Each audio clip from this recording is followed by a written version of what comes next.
Hi. I reckon I've got the same coffee table as you. Wait, really? I think this is an IKEA.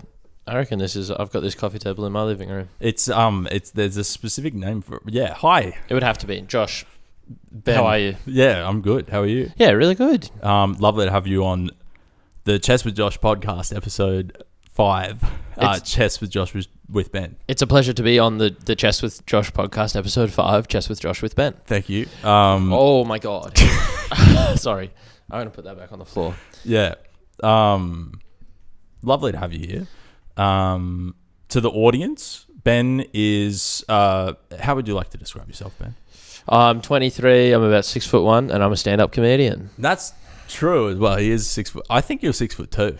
See, the interesting thing is, I reckon I'm 6'1" and maybe 3/4. Okay. But I'll tell people that I'm 6'1" just because I'm not quite 6'2", but I could get away with saying it. Yeah. Like if I your comment is something I hear a lot when I tell people I'm 6'1". They're like, "Surely you're taller." Well, it's like I am, and I could get away with saying I'm 6'2". But if anyone ever didn't believe me, then I'd be called out, and it's like, "Well, you're not really 6'2". But now if I say 6'1", then I'm a tall 6'1".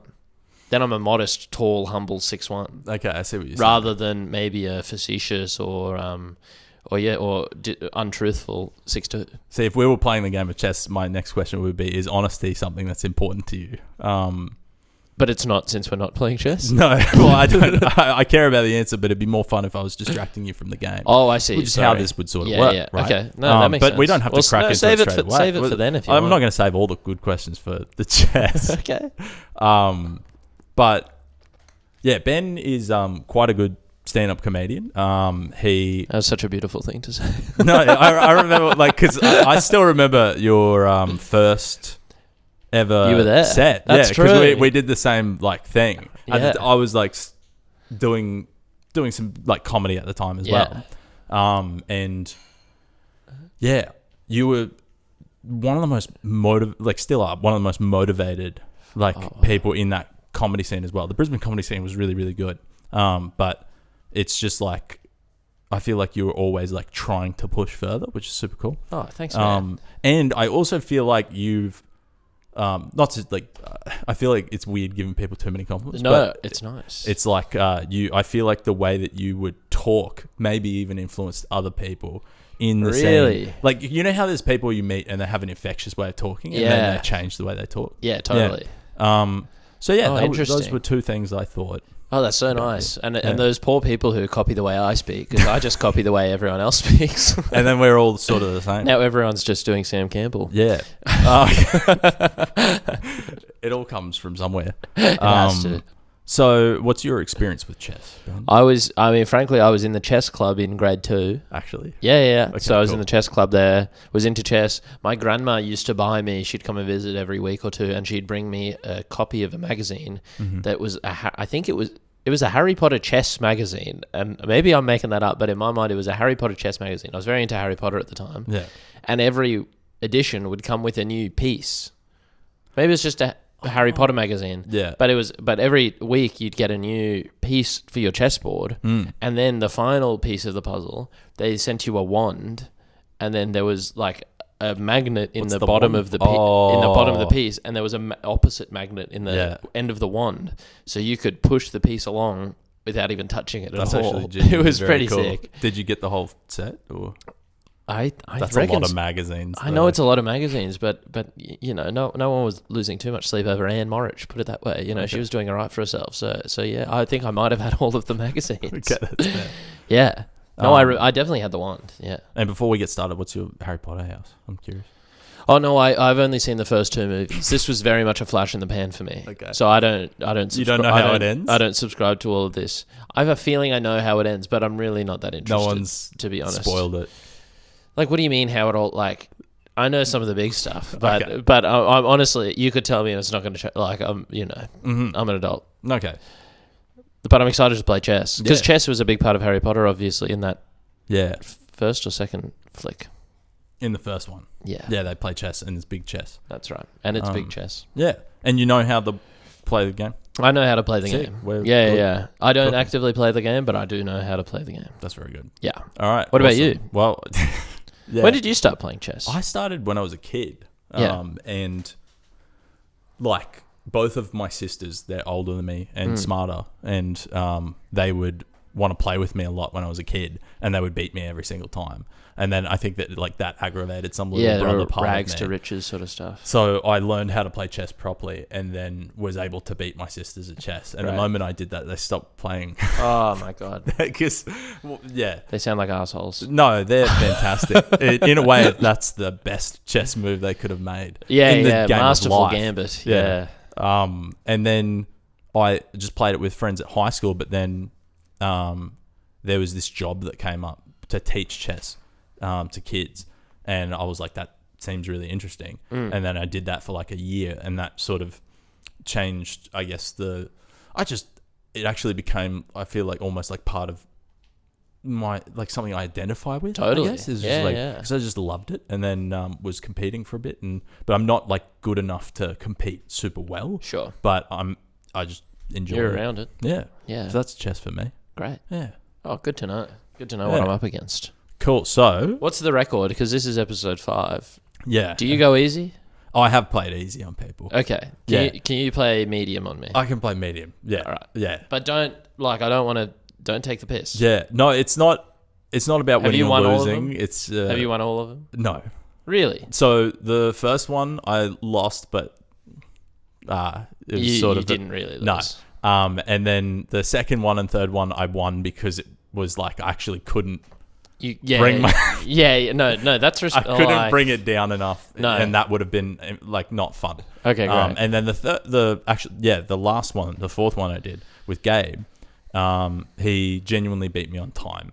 I was like winning the game and I'd gotten his queen, but he'd played the other part of the game, which is to whittle down their time by asking questions or things like that. Oh, and interesting. Found myself in a situation Very where good. Yeah, and I'm also genuinely not that good at timed chess. I'm good at like the hour-long games. Yeah, right. Test matches, not tier 20. Yeah. Yeah. Yeah, exactly. Which I prefer test matches anyway. Red ball cricket, me too. Yeah. Yeah, that's coming up. Yeah, it's more reason to be in Melbourne. know, Oh my God, I have so many things to ask you about. Let's play this game of chess. Okay, let's do it. I'm going to... Yeah, so you're white. You're going to make the first move. I'll click this to start you. Mm-hmm. Good luck. Thanks so much. Yeah. Let's just leave it all out there on the board. field. All right. Cool. So how was it seeing the Brisbane Lions? The Brisbane Lions. It was truly the best day of my whole life. It was it was unreal. Because I like AFL and am from Queensland, so it's good to see Brisbane win. But I feel like you maybe bleed that team. My heart beats true. Yeah. Yeah. No, it's just okay. So I've never played with a timer before, so I understand now kind of what that this whole situation is now that it's happening to me. Yeah. Yeah. It's a lot of things. I'm not even sure if it's going to be an enjoyable experience. Buggering this. Okay, Josh. How many? All right, Josh. Do you how many movies have you watched this year? That's actually an interesting. Maybe 5? No, fuck, more than that. I watched. That's fucking my turn. God, I can't even remember. Yeah, let's say 5. That was. I only need to answer that much. What's your favorite movie? My favorite movie is probably, my favorite. You bastard. My favorite movie is maybe I really like Parasite, but I tell you what I did love recently was The Substance. I tapped that and it didn't make it go. Okay. What's The Substance? It's this new movie with Demi Moore. It's like this crazy body horror thing where Demi Moore takes a potion called The Substance, and it means that she Why am I talking? I've got no reason to talk. It's part of the strategy. No, yeah, I don't know. It's a great flick. Would you take a mystery drug if it meant that there would be another version of you created that was younger and more beautiful? I love that. Yeah. Wait, would I take a mystery drug if it could make me younger and more beautiful? No, it would make another version of yourself that's younger and more beautiful, but you had to swap back and forth with that version every 7 days. So it's like making a clone. Yeah, you give birth to yourself out of your own back. How can you swap? You're conscious. So one of you is asleep on the floor. Okay. For a week, while the other one of you is running around doing whatever you want, and then after a week, you've got to like sort of get tubes and switch blood, basically, and that means that now the other you is alive. So you have to sort of Mrs. Doubtfire the whole thing. Okay, and then is the young version of you immortal? No. Well, I think. Well, we. Sounds like a lot Not of sure. hassle. It's a lot of admin. Yeah, my life is sort of busy enough. Is part of the strategy giving me a very perplexing chair? Actually, I've always given people that chair because I feel like it's the more comfortable chair. Well, I'm frankly on the edge of my seat, not least for the excitement of the game, but also just for the Okay, just how close I need to be to the board. we can truly, like, after this first game, play a round 2 where you swap? sit in this chair and have this mic. That's a good thing to have in my back pocket. Every time I've almost offered people, it's like, which chair do you want? So you want me to do that? Get out of my head. And Josh, what? Yeah. Yeah, do you still get excited about cricket as you did as a younger person? Because I'm falling out of love with it. Really? Okay. Well, when I first watched it was when Michael Clark got his 300. David Warner got his. That was 300. your first. That was when I first got Michael into Clark cricket. 329 at the SCG. Yeah, when I first got into cricket was around that summer where that all happened. Yeah. And that was so sick that I thought that's what cricket was Australia winning by that much. Mm-hmm. And then turns out, no, we actually ball tamper, which I wasn't really around for that bit. Like, I wasn't paying as much attention. Yeah, sure. I feel like every sporting code has its like highs and lows, though. Yeah, totally. If it's summer, I still put it on. But I've never. NRL was my sport. Yeah, gotcha. Because I really loved cricket, but now there's just too much cricket, and I could go on for ages about it. But it's also sort of commercial, and like everything is just poison. Do you think? Okay, it's all poison, Josh. How do you battle with cynicism as a concept? Well, that's interesting. I feel like also like typically artists or comedians tend to, I guess, think a lot about the world and how it works, and that could probably almost be the byproduct of that could be cynicism. So how do you deal with that on your end? What a great question. I think cynicism can be pretty healthy, but then I also think I think I've become less cynical with age, frankly. Really? I reckon. I think I was as a younger man. I was, not to say that I'm an old man, but I reckon I was far more cynical. But now I try and see the world with a level of whimsy and fun. What changed? Did anything change?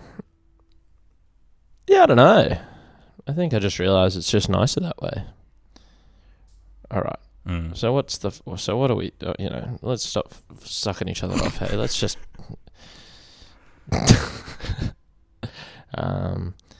See, I'm all like out Did here, you ever but get, you're like it.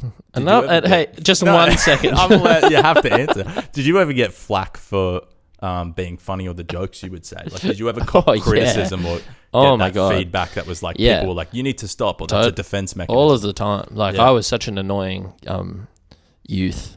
Like, because I was just so sort of attention hungry, and I understand that then going and becoming a stand-up comedian doesn't do a heap to detract from the attention craving sort of allegations. But all the time. I think that's part of the reason why I am now considered somewhat funny is because I spent so long trying to be funny that it was just mathematics that I eventually just from so much time, it was just chance that I had to figure it out at some point. Yeah. Is it more important that others find it funny or you find a cheeky guy? No, I'm curious about it's more important that everyone else finds me funny because I can't pay myself tickets to my show. Okay, Josh, that's fair. Josh, we're in pretty similar outfits.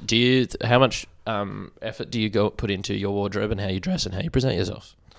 A fair bit of thought.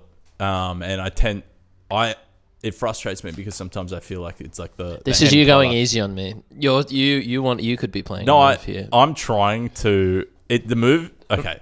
Genuinely, the board is a little too complicated at the moment. There's a few things I could do. Okay. And your question, I'm paying attention to it to try and give a proper answer. Great. So, like, that's not me going easy on you. Okay, I This is me, appreciate that. like, trying to deal with the question first and then play the Yeah. game. No, fair Which enough. is, Have fuck you? That's No, have more you? Have your time. dinner and then More you just. time. Me explaining. So the first question, I actually thought about this problem recently because I spent way too long trying to pick out which jeans I would buy at Cotton On because they had a sale and things like that, and I wanted a different color to these.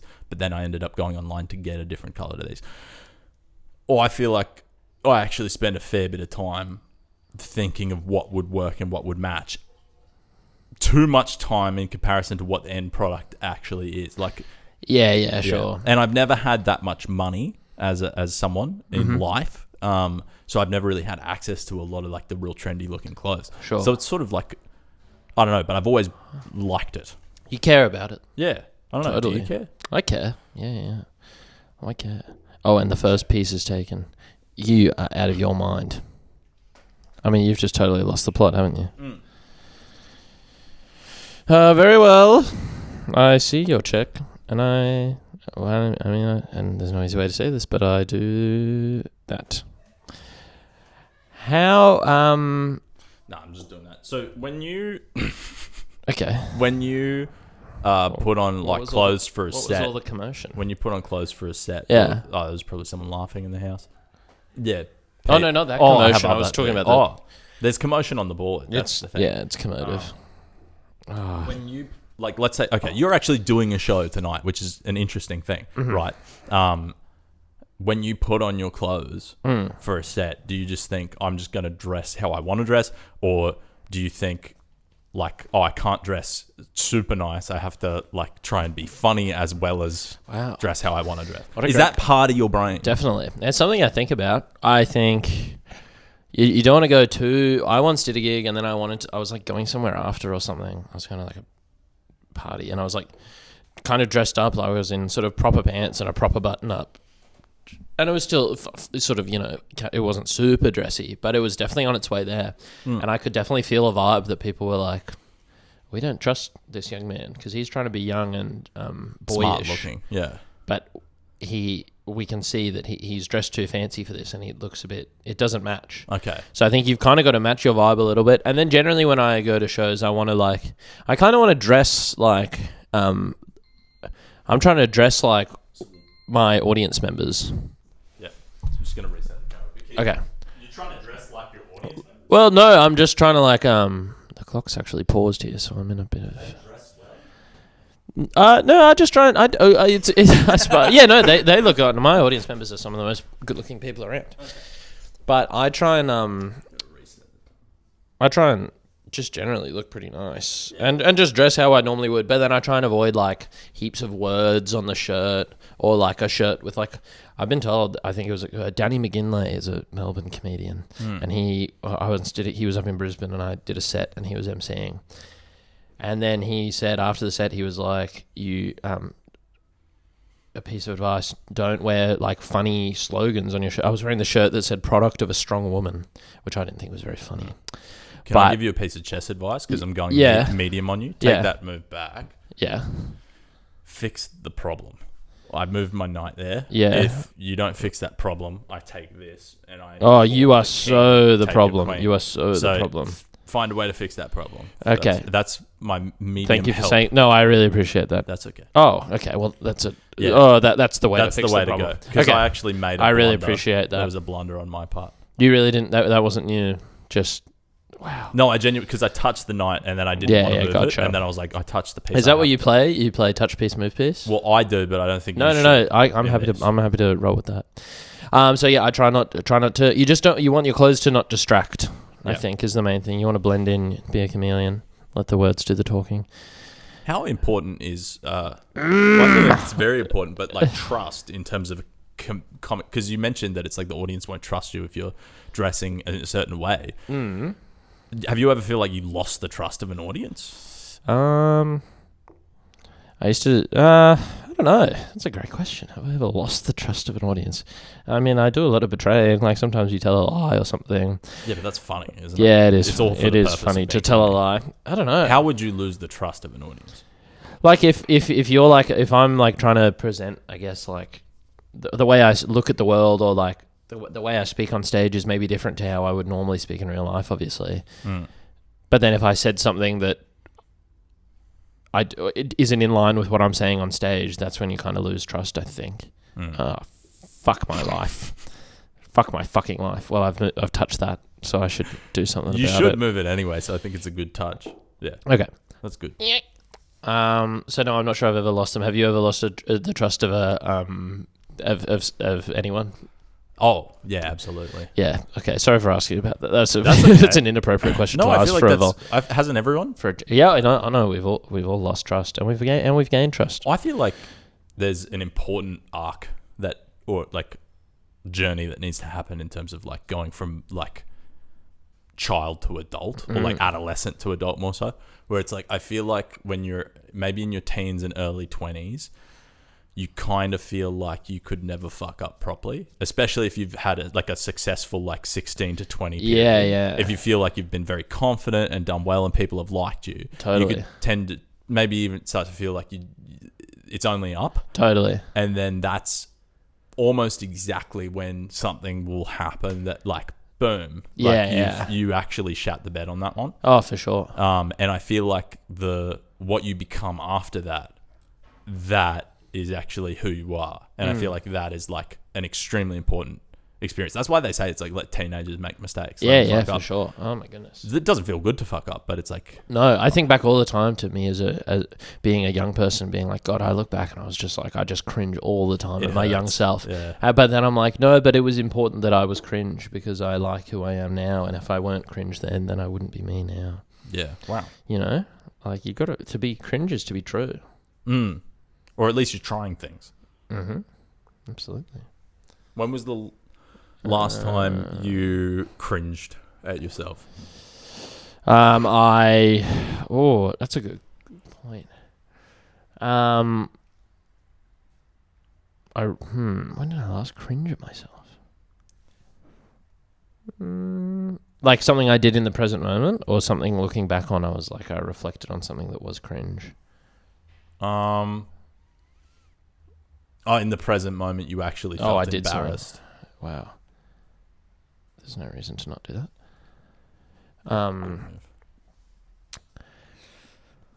Last time I embarrassed myself. I went on stage last night and my fly was unzipped and I didn't know. I did the whole hour with my fly undone. But I don't know if anyone noticed that. But I felt like a real goose.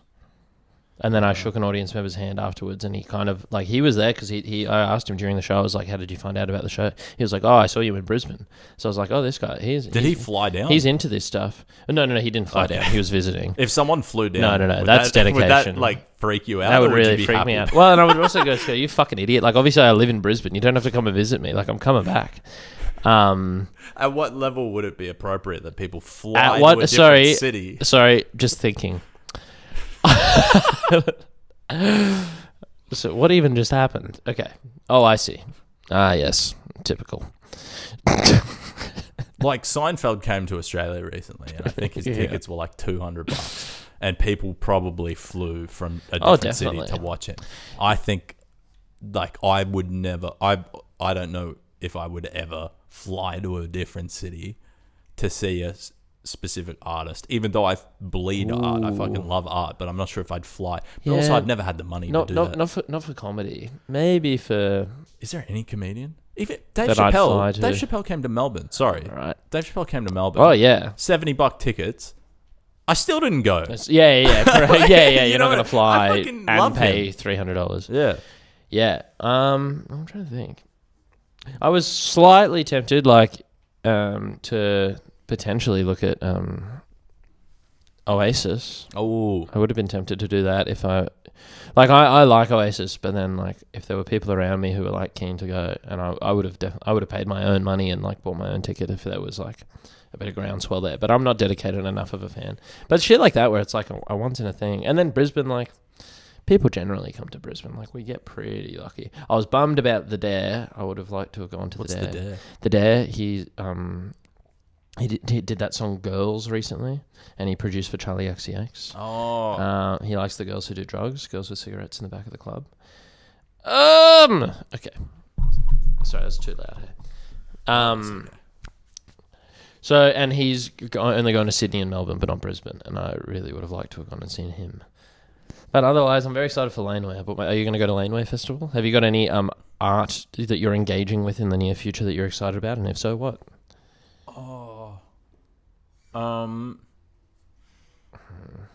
No, but there's good reason for that. There's a lot of shows that I'd love to see, and I think, like, again, music and shit like that I'd love to see. But I've sort of entered into like the grind phase of my life, because living in Melbourne now, it's like if I have a spare $300, I'm like, I should see my family. Yeah, for sure. So, and once I start making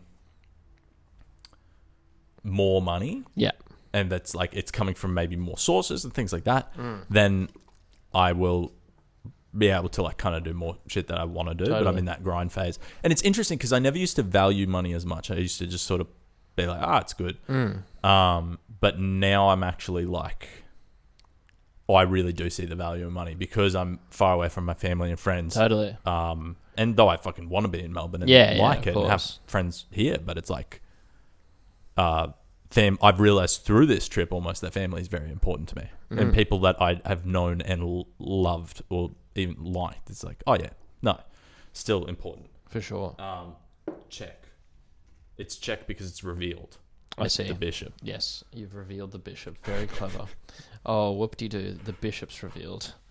Yeah, should we invite everyone? Should we invite Winona Ryder? Should we invite everyone? I don't have contact details. Is that what you'd like?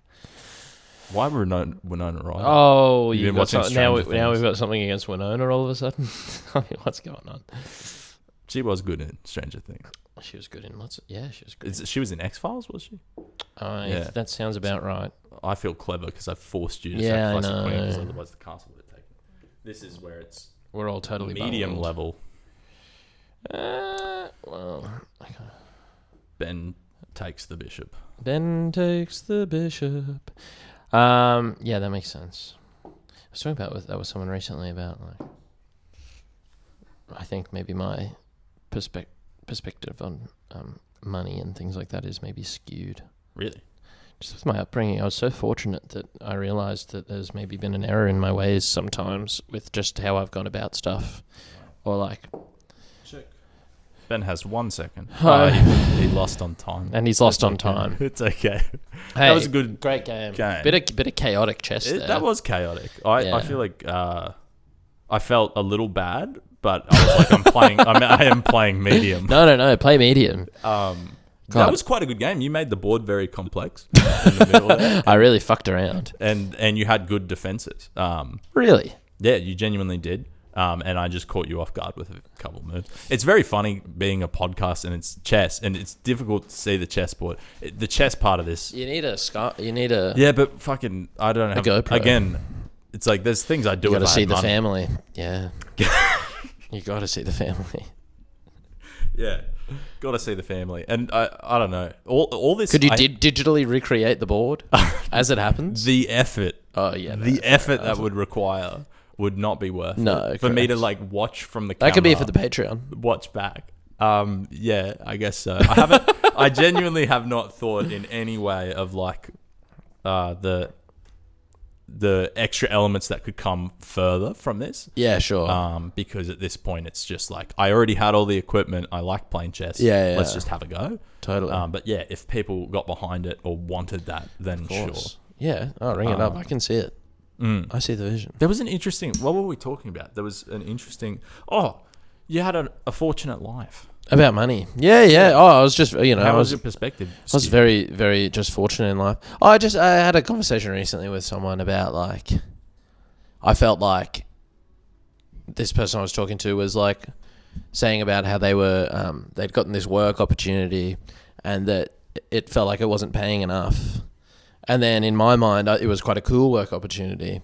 So in my head, I was sort of then I sort of said to them how it was like, oh, but you know, there's a level of like, oh, it's a cool opportunity to get, and it's like still you know, a reasonable amount of money. And then it sort of, this person explained to me, and I became to realize their perspective.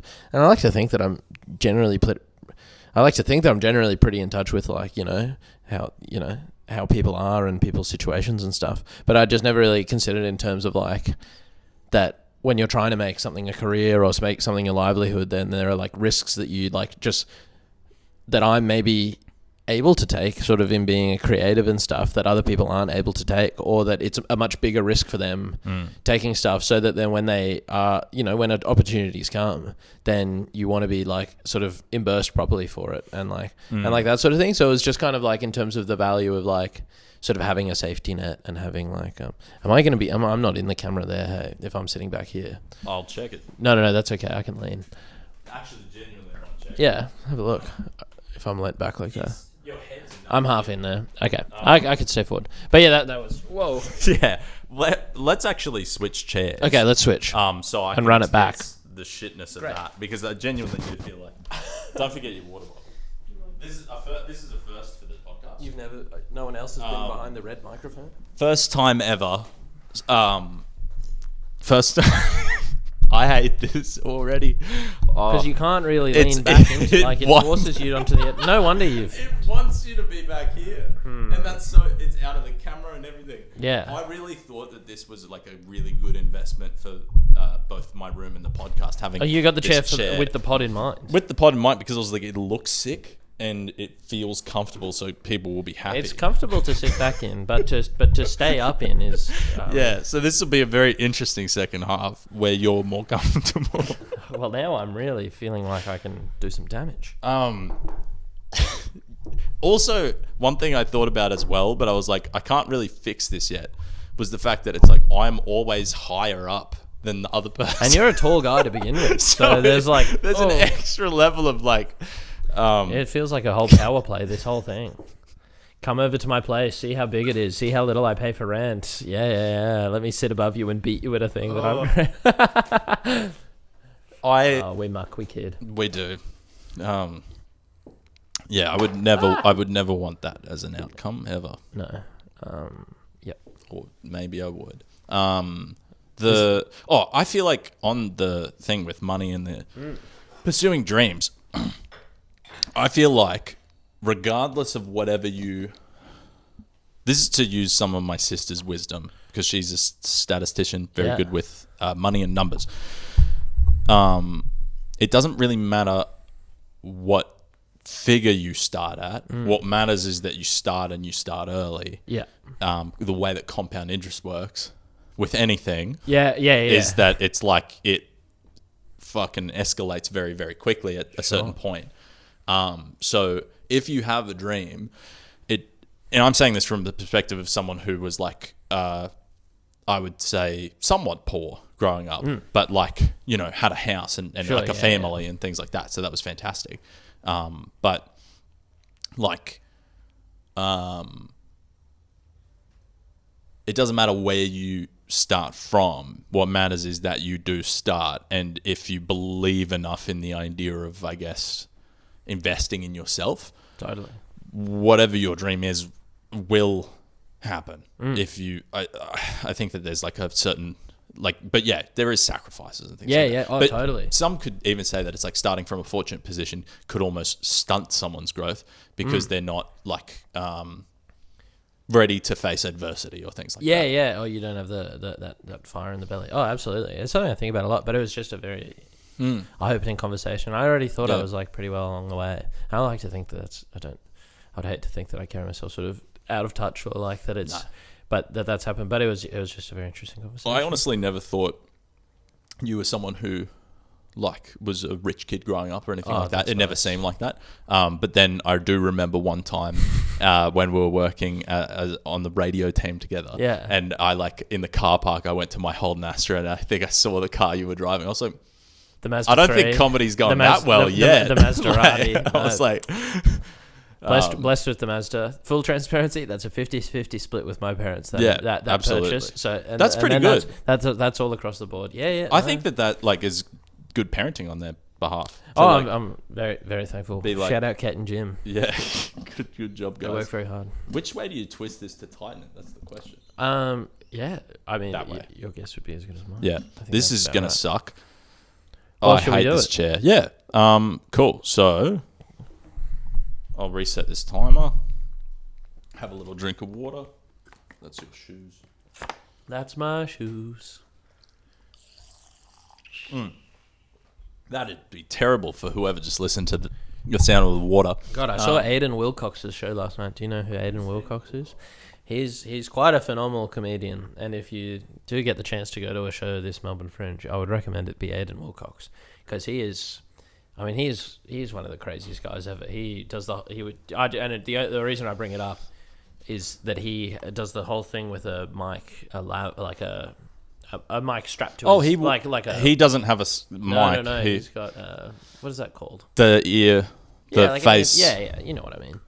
But then he would, he was like, Lapel there was a bit for the where he was face. just swishing the water bottle across it, and it was making some really interesting sounds.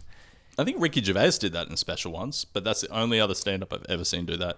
I mean, Gervais Wilcox, that's kind of, they're the two goats. Yeah, As far as that's I'm true. concerned. That is true. All right, so you'll start me off. Could I suggest something? Okay. Why don't you put the table the other way around? I gotta reset. Oh yeah, I've had someone suggest that before and just didn't try it. Because then we can both sit close to the table. Okay. Yeah. Let's Like that's not like that. This just feels like okay. What I'm gonna do is I'm turning off the camera now, but the podcast is still on. the podcast And is when still on. When the visual comes Yeah. back, everyone will That'll see be how huge. much we've changed the dynamics. And then you're at no risk. You could probably even sit back in that chair now. I don't know why I didn't do this earlier, but anyway, and we could even put this side so the audience could potentially even a little bit see. Guys, big changes are happening for the listeners at home who aren't watching the video, which the video would be nothing. A bit of a glimpse. Where do I put this so it doesn't drag? Fuck it. It's anyway. Cool. So Oh, this is so much nicer. there's a potential I just edit out that part as well. But I don't know how much editing I really. Or you could put yourself in saying, I'm going to rotate the table. Yeah. And then it's your idea. I think what people appreciate is the really raw nature of this podcast. Yeah. The fact that it's unedited, the fact that that you kind of fall out of frame sometimes, the fact that one of the scenes. Personally, I don't really like when my podcasts are too raw. I prefer medium rare. Yeah. So this feels medium rare. This is a nice medium rare. So we are podcast. closer. I still don't want to sit back. Well, no, then you can't. I will fix that problem. I think I've just put a regular chair. yeah. Great call. All right. We're on. Hey, Good luck. let's have a good clean game. Yeah. Yeah. Check nails, check boots. Yeah. You could get into any sort of strategy you want. You have to start my clock. The only thing you can't do is cheat in the game, in the rules of the game. But you can... Are you allowed to do that? Yeah, the knight can start because the knight can jump over the other pieces. It's the only one that can. Holy moly. Yeah. That's a little tip for the kids at home. One for the Josh heads. Yeah. When did you know that you were actually going to do stand-up? That was the dream. Only pretty recently, to be honest. Like, growing up, it wasn't really something I ever thought about. I thought about being an actor. I thought about being... Oh, you like acting? I thought about sort of lots of different stuff, but stand-up comedy was always something where I was like, oh, I'd like to give it a go, but it was never... never something that I like kind of thought of as like, that's what I want to do as a job or anything. Mm. So then it was maybe when I got booked for Comedy Zone last year that I realized, maybe there's like the potential for something here, at least for a while, you know? Wow. So even when you first started doing stand-up, you weren't like, this is long-term. No. And even now there's like, even now there's a part of me that's like... No, I don't know why you're thinking extra about that move. That's a good move. You want me to do that, though. That's what you would say that. Don't forget. Yep. Yeah. Certainly when I started, I was very much like, well, I'll just give this a go and just see how far it goes. But then Yeah, it was only up until Comedy Zone, and then after that, when it started, I started sort of thinking about it much more seriously. Just because it was like, I went into it just going, well, this might be terrible, I might never do it again, and that's fine. And then it's always, and then still to this day, I guess, I'm very much like, as soon as it stops being fun, I like to think that I would have the cojones to sort of just stop doing it and go do something else. Have you kind of treated the whole time as like, oh yeah, this may not work? Totally. Yeah. I think about it all the time. And I think I would just like to go until it's no fun, because it's not stable enough to do it for the stability, and there's not enough money to do it for the money. So if it's not fun, then it doesn't make a whole lot of sense, I don't think. Do you think that some people, this is going to be a two-part question, do you think that some people are meant to do some things, like are meant to have a certain impact on the world? And then the other thing, actually first, just answer that bit if you want. Like what they're born, before they're born, it is predetermined to them that this will be their impact. To take figures from history, like, I don't know, on a different sort of sense, but it's like the one that came to my head was like Martin Luther King. It's like, it's almost like he was the right person at the right time in the wrong place, or in the wrong certain life circumstances that meant that he was able to change it or do things. But it's like, do you think that some people are like destined to sort of be like, I don't know if I believe in all that. Maybe I do. I'm not totally against it. I would never rule something like that out. But no, I don't think so necessarily. What's part two to this whole conundrum? Oh, do you care about legacy, and is that part of doing stand up, that it's like you want to have like a mark on the world? Oh yeah, it'd be cool to like look back on and have things to have done, and like proof of being alive, I suppose. Yeah. So yeah, I just hope I can be. If it does stop at one day, then I can look back and be proud of it. What about you? Do you think about your like as sort of, you've spoken about sort of trying different art forms and like sort of different things and like that sort of thing. Do you think about your legacy with regard to that? Yeah. Like how do you view, like, if I don't know, how would you view your legacy if tomorrow? If I died tomorrow. If you died tomorrow, how would you feel about your legacy? I would hope that I've actually like thought about this a little bit sometimes, where it's like, because I'm not like in any sort of way, like, I feel like known like I'm known amongst my friends as an artist, but I'm not like, I haven't put work out that people have been like, fuck. Sure. So I would hope it's like, if I did die tomorrow, that people maybe just had the password to my computer. It could just have a scroll through and be like, is this like stuff that he put a lot of time into actually, would it be interesting to others? And I feel like there'd be an extra element of like, I feel like dying is almost like a cheat way to have art do well. I agree. Or to be remembered higher as an artist, because then it's like, well, he could have been anything. Yeah. Imagine if he only had been we got able, the But I'm not going to die just to fucking, because I want to do other things in life. No, of course. Oh, we'd hope not. But yeah, it is. I'm not sure exactly in like what vein I'd like to be remembered. I just know that it's like a bit of an addiction or an obsession. I have to this is what I have to do in my life. Wow. Interesting. In whatever form that takes. So it's taken comedy, but it's also taken music and writing. There's always been, you said acting before. Yeah. Why did comedy take the forefront? I think because, well, like I'd sort of, the acting thing was sort of through high school for a bit, and then by the time I finished school, I was like, had sort of come away from that. I went and studied journalism. I wanted to be a footy writer. That's right. Did you finish your journalism degree? So you could literally be a journalist. I could. Yeah, absolutely. Bloody anyone could these days. Yeah, no, I could be a journalist. So the acting thing was like, I think the reason I sort of took to comedy so quickly and like became so into it was because it's like so I don't know. Can I give you another piece of advice? Yeah, please. Take that back. Just protect your queen. Yeah. That's all good. Medium.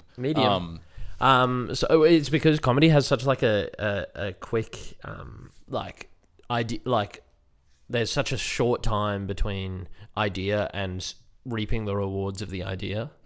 Like you can come up with something that day and then you go on stage and then you say it that night and then it gets laughs and you've got like the whole cycle is complete in such a short amount of time.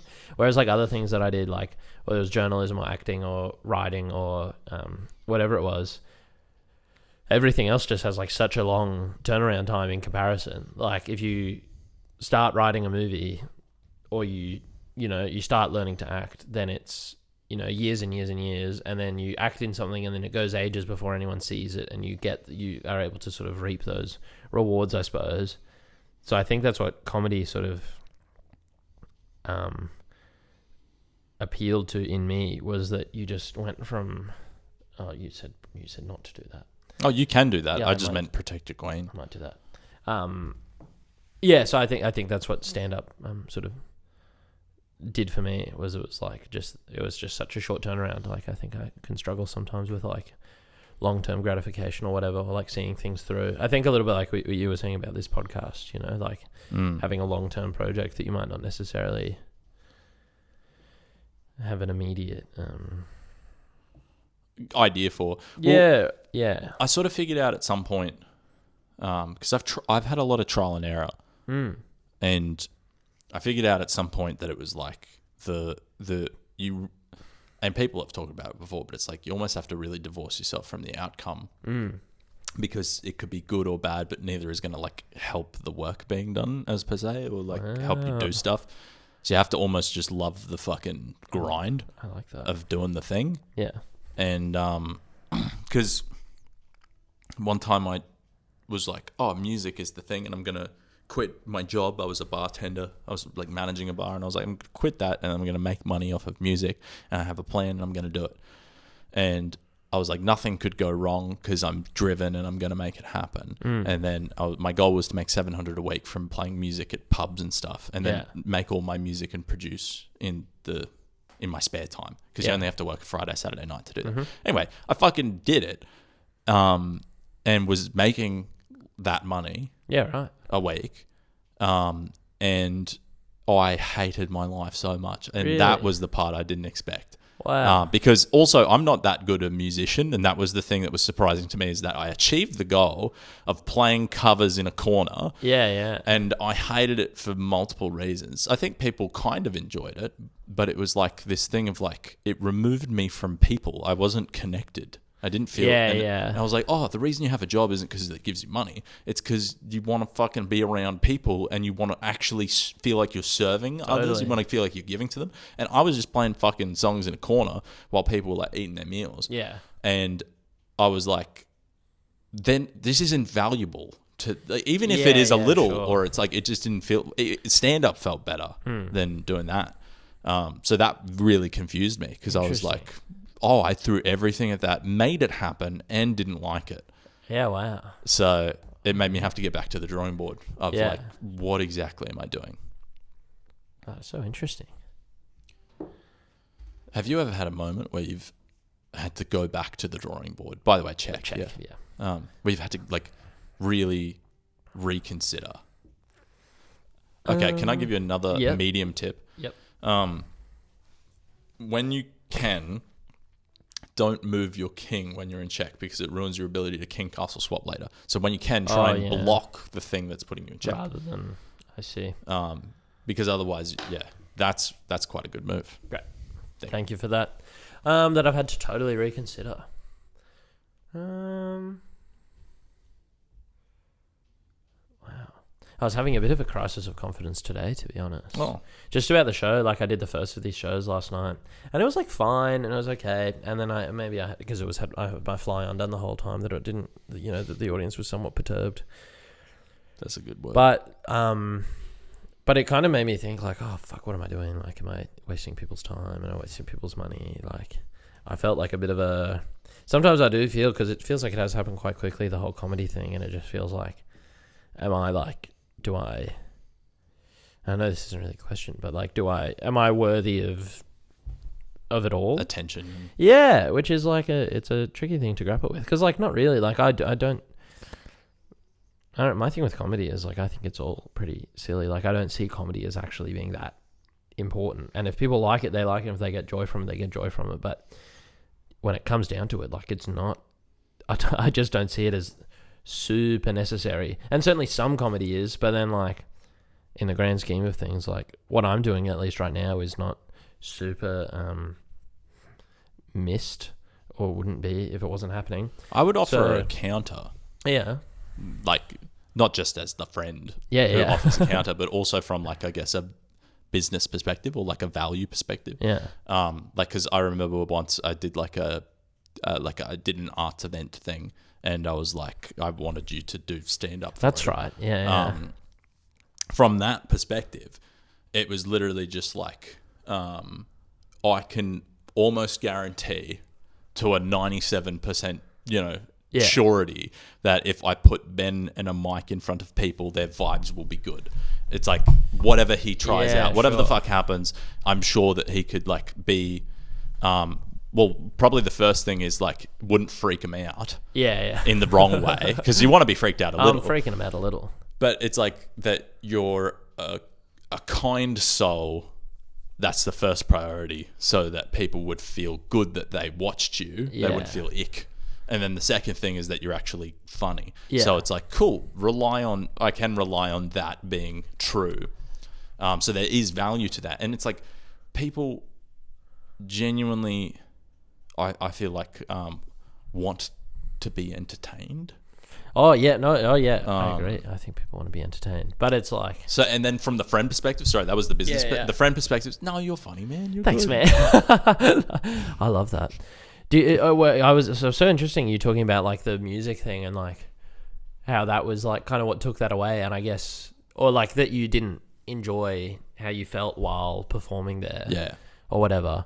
Was it just like a product of like feeling like, well, it is fine that I'm here, but then it could be replaced quite easily, or feeling like you weren't, I don't know, it felt like, cause I felt like that when I felt like, oh, I'm just on this, like this show is happening, but does anyone are people just here because they feel like they have to be, or because they feel like they should do it, but like, what do people actually want to be doing? Like I felt that way, but then in terms of like the music thing, I could see that when it's like, and I could be wrong, but then if you're in the corner playing your guitar, you're like, well, I could be Spotify, but is this pub owner just like, they just want live music, so they need something, but then it like sort of makes you question your own actual value. Yeah, very replaceable. I think at the time it was actually just about me not feeling good at it. Yeah. And that I realized that was quite important for me to feel good at something I was doing. If you feel like you're getting up there and then like... and that's the thing, it's like, it's impossible to actually know yourself from an outside perspective, but it was just an internal thing of like what I'm producing right now. And it's like, it's weird because like I've done like music things where it was like the EP launches and it was actual songs I wrote and things like that. And they were sort of weird and like weird tech producey things going on. And I was way more happy to be doing that. And I felt way better about doing that. Even if people didn't fucking like it. Like I was actually removed from the outcome more because I felt like I'd actually lived up to, I guess, some sort of potential. Yeah, and you had the ownership of it and it was your thing. Yeah. Whereas I had felt like I was a little bit selling my soul to the devil, and then not to the devil, but just selling my soul a little bit, and then so hurting a little bit of a passion of mine. But then the other part of it, nice move. That is a fucking good move. That was a very important move for you to make. Man. The other part of it was I was like, I know people who are doing covers and things like that, and they have like voices of angels. I remember watching this kid. He was called Levi X. Shout out to Levi X. 15-year-old kid who was doing busking at Redcliffe one time. Yeah. And he was doing it with his dad, and his dad was playing saxophone to support him. And his voice was unbelievably good. And I was busking at the same thing. And I was like on the like kind of there was 3 busking stages. Yeah. And I was on one of like the sub stages, which I was very happy to be at. And I just remember watching him. I literally like sat down and just was like, what am I doing? Yeah. Like, this isn't my field as per se. Or it is my field. I was happy to be contributing to the field, but it was like I was watching Einstein, and I was like some guy who like just like maybe got mentioned in a textbook Yeah. somewhere. Gotcha. Oh no. And I was like, I'm not supposed to be doing this. Totally. And then I get the same when it's like Fuck. like I've got mates, like I'm in a very lucky position and a very fortunate position. But then it's like I've got mates of mine or other comedian people I know who I'm like, I think these comedians like have been like either they've been at it for longer, or I think they're more talented, or I think they're more hardworking, which a lot of these people are. And then I'm like, well, fuck, I feel like then there's the pressure on not only that I might have on myself, but then it feels like there's an external pressure where it's like, even if you do get afforded things, then it's like, well, then there's also like a responsibility. And I think it's a good thing as well. And I think like having a level of pressure like that is like, can be helpful and stuff. But there's like a level of kind of, not guilt, but just going like, oh, well, I really need to make this count because there's people who would want to be in my shoes. You got 15 seconds left. That's a good point. There's a biblical quote. Oh, I got to reset the camera. We're going to pause.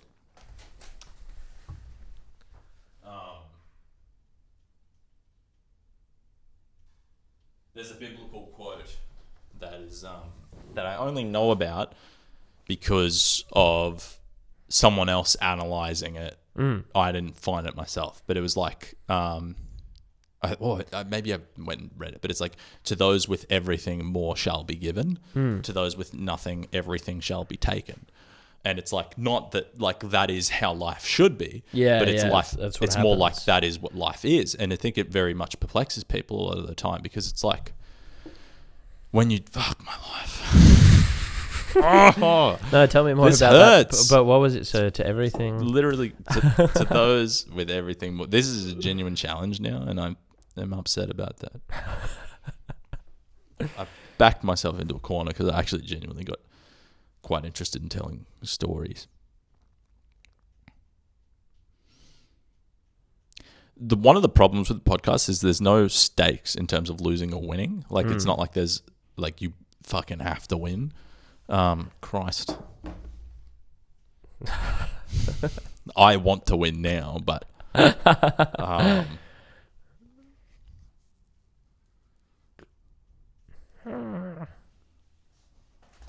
4.4 seconds versus your 1 minute and 1 minute. That's not part of the rule, but now it should be. No moving the clock. you get one clock move. One other. per Yeah, game. well, if that was your one move, you didn't use it. That No, way. I know. Well, you moved your. You noticed your it. one. Oh, Like, it was fuck, I actually gotta go. very. It was. Holy mackerel! It was very. Was that legal? Was that legal? Yes. Usually, you're supposed to use the same hand to do the clock as that you really? moved it with, but where it's Wild West. It's Wild West Out sort of here. stuff, is it? Fuck. Why did I move that? Fuck you. 1 second. What on earth? You have to click the clock. Oh shit! I have 0.2 seconds. I mean, there's no way I can allow this to happen, can I? Ah! Yes. So what does that mean? I lost. Come on! I did. And that was like... And Well, great chat. That was good. That was good chat. That was Great game. good game. Good all You round. hung on. Holy moly! I got close, a bit closer there at the end. That was quite close. It is worse playing in this chair. It's the chair. The stats will reveal that I lost in this chair and I won in that chair. So that could mean, is that correlation or is that consequence? I mean, that's for the that for the same historians to figure out. Yeah. Is that correlation or consequence? Do they mean the same Correlation thing? or no, because it's. I thought it was usually correlation or causation, Oh, yeah. but causation is consequence. Okay. Yeah. That's what happens. Yeah. Yeah. That is. So to those with everything more shall be given, to those with nothing everything will be taken. It's like, I feel like also living in Melbourne, and you probably get this living in Brisbane, every time you walk through a city, you get that feeling.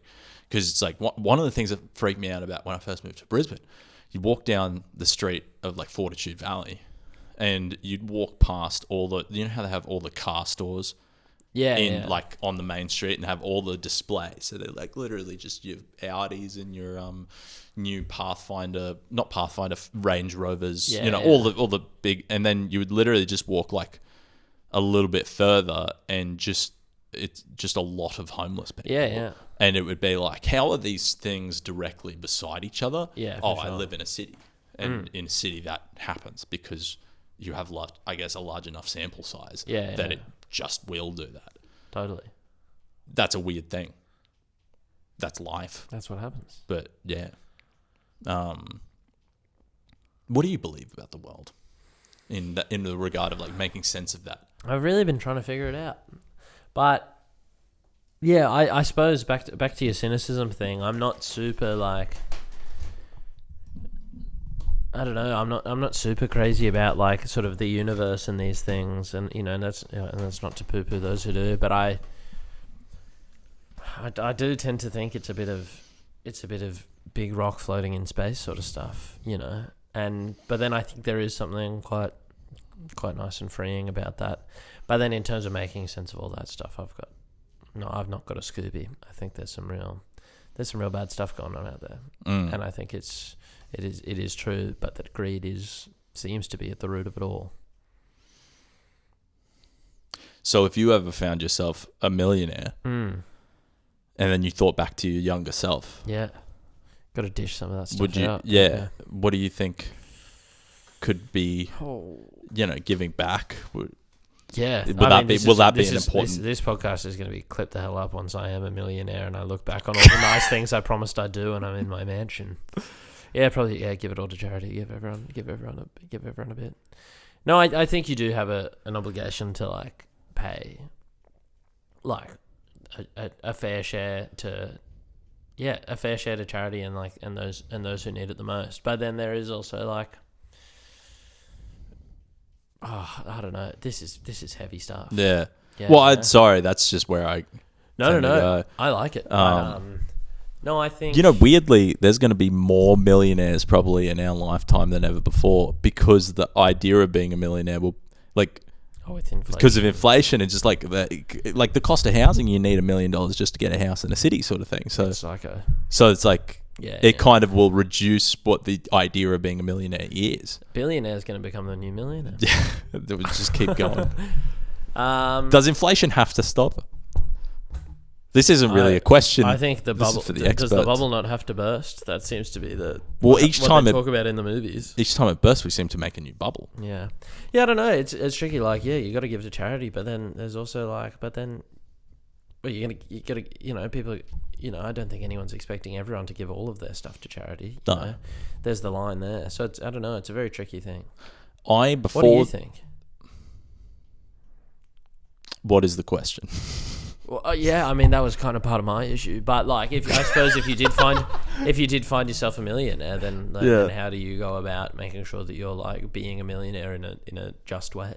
I've always tried to make things very fair. So I think I'm really going to try to like do profit sharing / equality in terms of like anything I work on. That's nice. And then like regard. Being able to bring other people in and like sort of advance the careers or the sort of standings or of other people as well. Not just like in terms of giving people money, but then if you're a millionaire or whatever, then it's like making sure that people who otherwise wouldn't have gotten certain work or could like would benefit from your like not even it's like the money isn't really relevant, but if you're a millionaire then you have a level of power or something, so then you have the chance to like make decisions or help people in your field or whatever to achieve success who would then go on to do good, or it would be good by doing good by them. I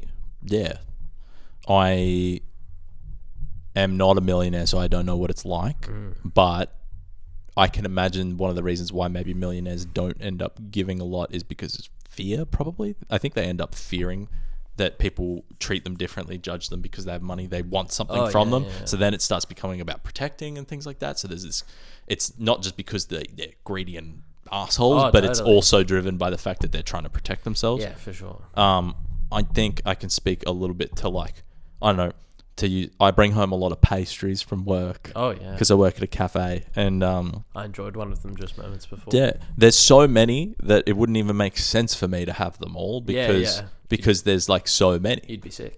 Yeah, exactly. There would be no benefit either, and it's like if I can make other people happy. I realized I didn't reset the We're on borrowed time. So I reckon it's been about 8 minutes or so. Yeah, probably. What I'm going to do is just make a new clip. So, and now we're on that. So, what I do though is I'll bring home all the pastries for everyone, but I'll set 1 or 2 aside for me that I want. I love this.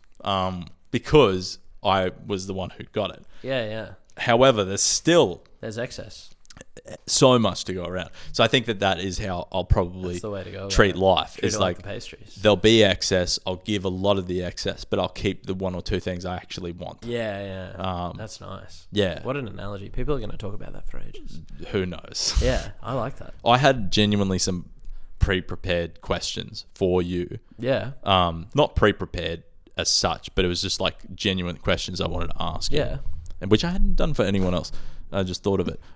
What is your favorite bit of all time? Oh, not even just one of mine necessarily? No, okay, you can. Yeah, just 2-part question. What's your favorite bit you've written? Yeah. It can be the second part of the question. The first is, what's your favorite bit that any comedian's ever done? Can be like really well-known comedian, or can be just like you fucking heard it at a open mic one time and you thought that's clever.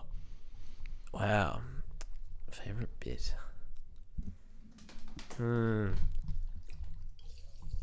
I reckon one of the best bits of like sort of recent comedy was Aaron Chen's bit about being on the aeroplane and the old Chinese lady asking him to do her customs form for her. Oh wait, I think I've seen this. Thing went pretty huge, but I mean, Cheney's just one of the best. What's the premise of that? So it's like talking about how this Chinese lady on the plane was asking him to do her customs form, and he was saying no, and then and he started doing it, and then the flight attendant was like, "Oh, you're not actually meant to do this for her, but we actually have people on the ground who will do it for her." And then Aaron was like, "Okay, I can stop doing it," and then the flight attendant went to bed, and then Aaron just gets looped back into it. It's like probably a 3 or 4 minute thing. Yeah. I think that's very masterful. And I think there was a bit I heard this year, and Sam Campbell, he came up before, but he is one of my favorites. And every day I just battle the Sam Campbell copycat allegations like my life depends on it. Okay. But I thought that from his show this year, he had this joke that I thought was like, it was very admirable just in terms of like how because he's a very silly guy, obviously, and it's a lot in the abstract or in the super crazy. But at its core, it's like just very good stand up. Where he said my childhood was no picnic. Okay, well, my child was no picnic. Okay, maybe it was a picnic. Yeah, a picnic at Hanging Rock. What happened was he was saying that his whenever his dad needed him to get in the car, his dad would say, "Let's get a wriggle on." Right? And then he went and stayed at a friend's house for the first time, and they had to go in the car, and then his mum told them to rock and roll. I was like, that's how they were treating me like a grub. My parents, they were treating me like a grub, like a fucking mud skipper, and all of a sudden I'm Jimi Hendrix. I don't know. Yeah. There's something about that. It's just like the wording of it. That's a joke. It's a good bit. That's a proper joke. Yeah. So I like that a lot. And then favorite bit of mine is probably maybe the Joker. I've got a bit about the Joker roller coaster at Movie World that I'm quite proud of. Or that or I've got this big aquarium bit. Okay, I've heard the aquarium one. I haven't heard this Joker bit. The Joker coaster. It basically compares how certain roller coasters, they have a big build up and then there's a big release, and that's what's nice about it. And then some roller coasters, they just get straight into it. And it's essentially talking about comparing that to sexual encounters. So how the Joker coaster, that's got a big build up. It's romantic. It lets it build. There's foreplay involved. We go out for dinner and all that stuff. It's a joke. I essentially describe having sex with a roller coaster. Okay, that's But I think I'm proud of that one, or the aquarium, just in terms of like it feels the most like if I'm ever struggling to write something, because I think that's the thing I struggle with is like finding my voice, or like I have the premise, but then I'm like, yeah, but what do I actually like? Where do I stand on this, and what's funny about me talking about this? And then I go back to like either of those bits, and I think about like how I'm carrying myself in those bits, and like how I'm looking at things while I'm there and in that mode, and then I try and translate that to whatever new material it is. Yeah, wow. One of those ones. Yeah, that's an interesting process. But yeah, the aquarium one, and it was like it was felt like my first proper like long bit that had like a proper beginning, middle, and end, and kept people engaged the whole way through. Yeah. Like it's probably 5 or 6 minutes altogether. Yeah. Wow. So yeah, one of those two. That's cool. Yeah, man. Yeah, I like that. I need to look into Sam Campbell because I've never seen anything of him. So then I can tell you whether or not you are a copycat. It's good stuff. Yeah, I mean, there was a time because I started comedy before I even knew who he was. Yeah. And then it was around like maybe a few months in that I found out, and I was like, oh well, this guy's great. And then I probably did go a little too far, and I was just watching too much, and then I would get inflections in the voice, and I still do now. I won't deny that, but yeah, I try my best. And then I think some people just like they see sort of a young male comedian doing like somewhat alternative stuff. Yeah. And then it's just like the first thing that the brain goes to because it's like just the most similar thing. Yeah. You know what I mean? So I think it's a bit of that. What about you? Do you have a favorite bit? Do you have an all-timer from Josh or otherwise? I was thinking about that. Genuinely, this isn't my favorite bit. It's just something that came into my head just then. Was like early, like Louis C.K. when he was still broke. Had this bit where it was talking about money and like the bank, and he only had $20 in his bank account because he was really poor at that time, and then the bank like called him and told him it's like so you don't have enough money in your bank account. He's like, yeah, I know. And he's like, no, it's like you have so little that it's incurred a fee of $15. It's like, wait, so I have to pay $15 to have $20 in my account. Now I only have $5. And then the funny thing about it is like when he would do that bit, poor crowds would like laugh, but then he would do that bit to rich crowds and they wouldn't understand. It's like, the bank needs to incur a fee and things like that. But people in rich crowds, they have so much money. Yeah, of course. They get money for having money. Yes. Because they have money. The bank is like, wow, you have so much money. Please let's give you more money. Here, take this guy's 15. Yeah, that's great. And it was like, and the way he tells it as well, because he's very frustrated, it was just like, fuck it, that's...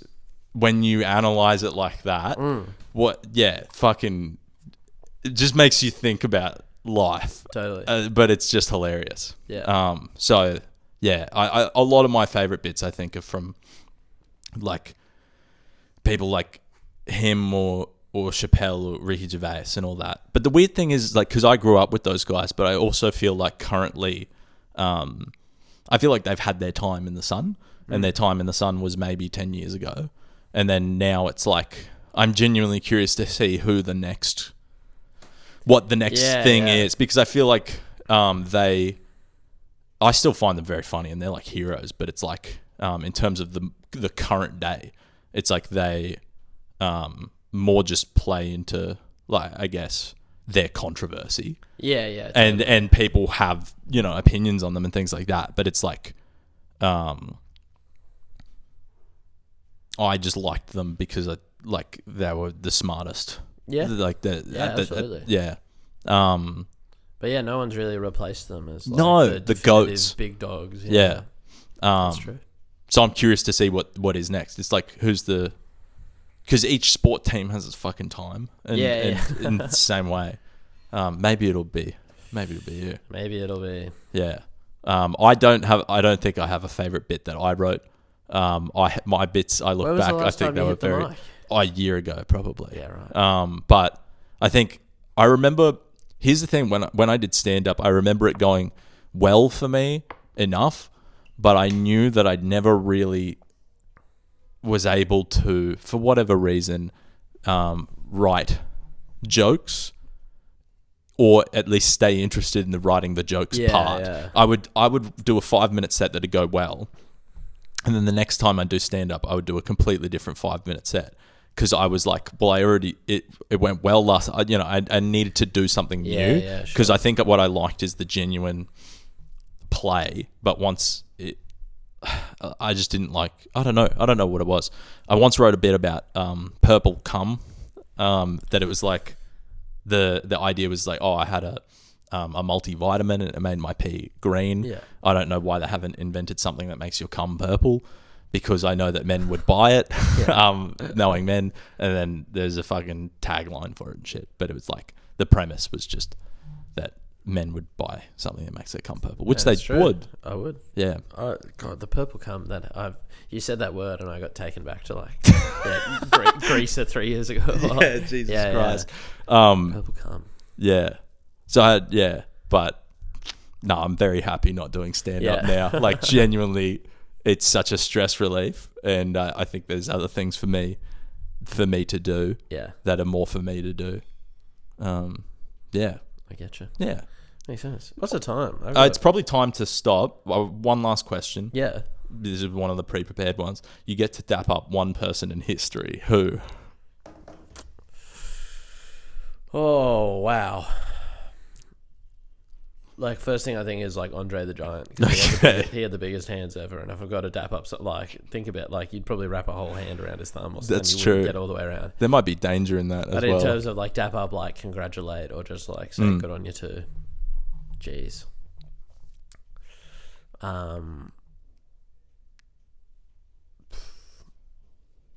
Yeah, I mean, yeah. Is it Jesus Christ? You know, and I'm not super religious or anything. Yeah. But he's the most famous person ever. Yeah. Before or after the crucifixion? Oh, before, like in his peak, like when he did miracles and stuff. Okay, Oh no, maybe when he came back. Maybe when he came back. That's the best of them all in a way.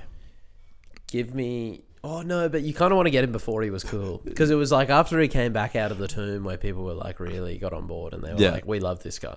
Yeah. But then when it was sort of on the come up was when he was doing so I think like when he was doing one of his first few miracles to just go thank you for curing my blindness, that was fucking awesome. Yeah. And give him a dap up there. I'll go Jesus. Yeah. Okay, that's good. I like that. Who would you have got? Oh, I didn't think about it. That's all right. Oh, but luckily I did. Yeah, I ask the questions. I don't have to answer them. I would dap up. Fuck, man. I don't know. I feel like JFK. Huge. I think he did really good speeches. Yep. And I feel like it'd be really fun to, after one of the speeches, Oh, to be the first guy. Yeah. Like, it's like, ask not what your country can do for you, ask what you can do for your country. And then he comes off and I'm like the political advisor that helps. And I'm like, fucking, how'd you come up with that? Camera just turned off. Battery must be done. Podcast is done. Hey. I hope it recorded that last bit. Thank you very Ben. much. That was a pleasure. Thank you very much. That was cool. See yous. Thanks for all the chest chips.